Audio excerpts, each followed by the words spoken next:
Hello friends, hello investors, welcome to Creative Money Multiplier. आज इस video में हम बात करेंगे बजाज फाइनेंस खरीदे या एल&टी फाइनेंस होल्डिंग। दोस्तों यहाँ पे even though both companies are from NBFC sector, direct comparison is little difficult looking to business model for both the company, as both the company have different business model in terms of nature of business. However, we have discussed few fundamentals in this video based on which we can think of what to decide and what to buy. दोस्तों यहाँ पे हमने little comparison दिखाया है few parameters. यहाँ पे अगर market cap की बात करें तो मार्केट कैप बजाज फाइनेंस का है 1,45,193 crore rupees and L and T finance का है 12,069 crore rupees. You almost you can say 1/10 of the market cap of Bajaj finance. L and T finance काफ़ी छोटी कंपनी है compare to Bajaj finance in terms of market cap. दोस्तों यहाँ पे इस करंट मार्केट प्राइस की बात करें तो ये 2,413 रुपीज़ है for Bajaj finance and L and T finance का है 60 रुपीज़। दोस्तों यहाँ पे फेस वैल्यू है बजाज फाइनेंस की 2 रुपीज़ एंड एल&टी फाइनेंस की 10 रुपीज़, यानी कि बुक वैल्यू अगर देखें तो ये 404 रुपीज़ है for Bajaj finance and L and T finance का है 39.81। दोस्तों यहाँ पे बुक वैल्यू भी काफ़ी कम है। यहाँ पे अगर आपने सब्सक्राइब नहीं किया है तो please subscribe to Creative Money Multiplier and keep notification on so that you get the notification on video upload. दोस्तों यहाँ पे अगर सेल्स की बात करें तो सेल्स मार्च 2020 में बजाज फाइनेंस का था 7,226 करोड़ रुपीज़ और एल&टी फाइनेंस का था 3,355 रुपीज़। दोस्तों इस हिसाब से ऑलमोस्ट ये ट्वाइस होना चाहिए, फिर भी एल&टी फाइनेंस का market cap and current market price is very low due to nature of business, और अभी जो कोविड-19 का इश्यू है उसमें काफ़ी वो फंस गया है। और यहाँ पे ऑपरेटिंग प्रॉफिट की बात करें तो बजाज फाइनेंस का है 3,825 और उसके सामने एल&टी फाइनेंस का है 2,259 करोड़ रुपीज़। और नेट प्रॉफिट की बात करें तो बजाज फाइनेंस के 948 करोड़ रुपीज़ और उसके सामने एल&टी फाइनेंस का 384 करोड़ रुपीज़। दोस्तों यहाँ पे इसके अलावा अगर पी रेशियो की बात करें तो बजाज फाइनेंस का है 29.73 एंड एल&टी फाइनेंस का है 45.26। दोस्तों यहाँ पे ईपीएस की बात करें तो बजाज फाइनेंस का 81 और उसके सामने एल&टी फाइनेंस का सिर्फ है 1.33।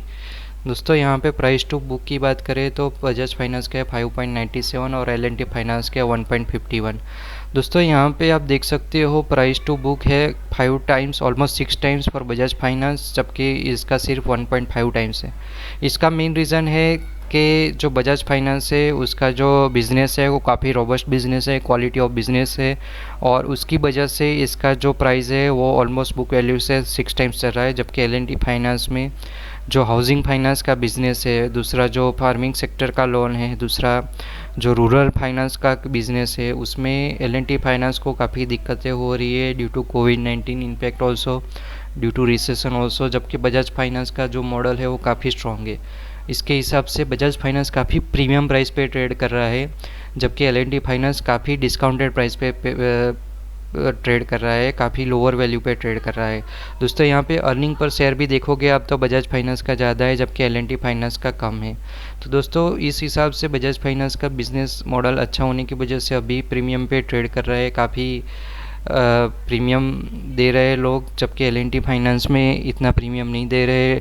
और जो हाउसिंग सेक्टर है उसमें तो और भी दिक्कतें अभी दिख रही है और उसकी वजह से अभी जो प्राइस है वो काफ़ी लोअर चल रही है। दोस्तों अभी बजाज फाइनेंस की अगर बात करें तो इसका अभी का प्राइस है 2,413 रुपीज़, आप देख सकते हो। 52 वीक लो है 1,783 रुपीज़ एंड हाई है 4,923 रुपीज़। दोस्तों यहाँ पे 52 वीक लो के नज़दीक जाके आया है और यहाँ पे आप देख सकते हो एक लगातार अप ट्रेंड में रहा है और इसने काफ़ी सारा पैसा है जो मल्टीपल किया है।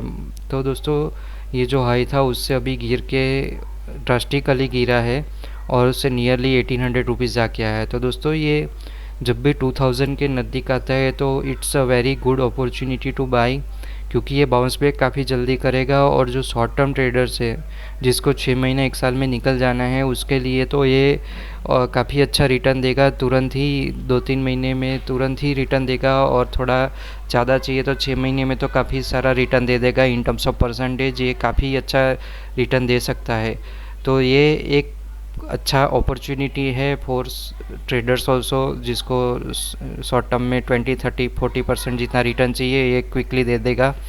हालांकि जबकि L&T फाइनेंस होल्डिंग की बात करें तो यहाँ पे इसका जो अभी का प्राइस है वो है 60 रुपीज़ है, और इसका 52 वीक लो है 46 रुपीज़ एंड हाई है 137 रुपीज़। और इस हिसाब से आप देख सकते हो ऑलमोस्ट ये 52 वीक लो के नज़दीक चल रहा है। लेकिन यहाँ पे आप देखोगे एक अप ट्रेंड आने के बाद, एक प्राइस रेंज में घूमने के बाद एक अप ट्रेंड आया था नियरली 200 रुपीज़, उसके बाद लगातार ये डाउन ट्रेंड में है। हालांकि कोविड-19 का इश्यू जो आया है वो पिछले जनवरी फरवरी के बाद आया है, पिछले 3 महीने में। लेकिन ये जो पीरियड था उसमें ड्यू टू IL&FS जो डिज़ास्टर हुआ एंड DHL जो दीवान हाउसिंग फाइनेंस का था इश्यू, जो housing finance sector and NBFC sector में क्राइसिस थे, उसकी वजह से ये डाउन ट्रेंड में आया था। और इसकी वजह से ऑलरेडी उसका प्राइस कम हुआ था, और उसके बाद एक और झटका लगा कोरोना का, कोविड-19 का इम्पैक्ट, और हाउसिंग फाइनेंस में और भी दिक्कतें आ गई और housing sector itself is again into more crisis. So उसकी वजह से इसमें काफ़ी सारे इश्यूज़ है। हालांकि इसका जो बिज़नेस सेगमेंट है वो काफ़ी फैला हुआ है, लेकिन जो 2-3 सेक्टर है वो काफ़ी क्राइसिस में आ गया है, और उसकी वजह से जो इंफ्रास्ट्रक्चर का भी जो फाइनेंस है उसमें भी काफ़ी दिक्कतें हो रही है, और जो रिटर्न आना चाहिए वो इतना रिटर्न नहीं मिल रहा है। और इसकी वजह से L&T फाइनेंस में क्विक रिटर्न मिलना इतना डिफ़िकल्ट है। हालांकि ये रिटर्न देगा, काफ़ी अच्छी कंपनी है, मैनेजमेंट भी अच्छा है, लेकिन ये जब सेक्टर्स बाहर आएंगे तब तक काफ़ी टाइम लग जाएगा, और जो रिटर्न मिलेगा उसकी अगेंस्ट में बजाज फाइनेंस में क्विक रिटर्न मिल जाएगा। हालांकि इस बजाज फाइनेंस ऑलरेडी मल्टीफोल्ड हो चुका है, काफ़ी more than 10 times already multiply हो चुका है, तो जो अभी मल्टीप्लिकेशन होगा वो कम होगा। और L&T फाइनेंस में फ्यूचर में अगर अच्छा चला तो मल्टीप्लिकेशन जो होगा वो ज़्यादा होगा, लेकिन वो कब होगा और कितना टाइम लेगा वो again is a question mark. और उसकी वजह से it is better for a short term investor for 6 months to 1 year, it is better to go with Bajaj Finance and book a profit whenever you get the opportunity। तो दोस्तों ये था मेरा video on Bajaj finance and L&T finance holding limited के बारे में। अगर आपको अच्छा लगता हो तो please like. Thank you very much and happy investing.